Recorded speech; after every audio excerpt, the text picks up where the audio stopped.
Hey everybody, it's Mr. Hasquin, and I'm back with another thing you should know by being alive. And today I'm focusing on Thomas Jefferson, who was a complex and foundational figure in American history. So we've seen him on the nickel.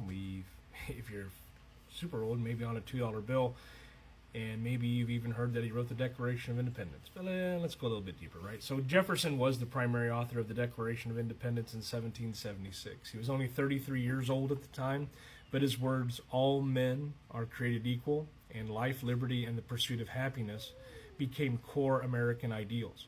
He was a believer in Enlightenment thinking, like reason, science, and personal freedom. And Jefferson envisioned a country built on small farms, local government, and an educated public. This is known as Jeffersonian democracy. It's a democracy that depended on informed citizens.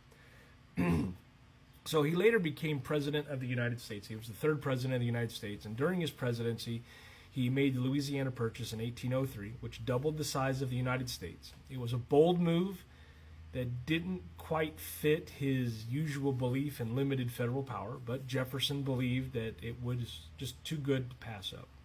Now, we do have to address the contradiction. Jefferson wrote that all men are created equal, yet he enslaved over 600 people during his lifetime. He profited from their labor and did not free most of them, even upon his death. His relationship with Sally Hemings, an enslaved woman who bore his children, raises deeply important questions about power and consent. We can't ignore that part of his legacy.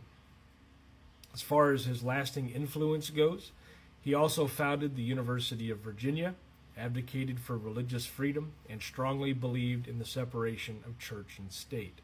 His home at Monticello is still a place of learning and reflection. Jefferson died on July 4th of 1826, exactly 50 years after the Declaration of Independence was adopted.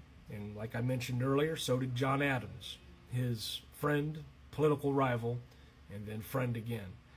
And that's not just symbolic, it's almost poetic. So, Jefferson was a brilliant thinker and an influential leader, but also a man full of contradictions. He advanced the cause of liberty while denying it to others.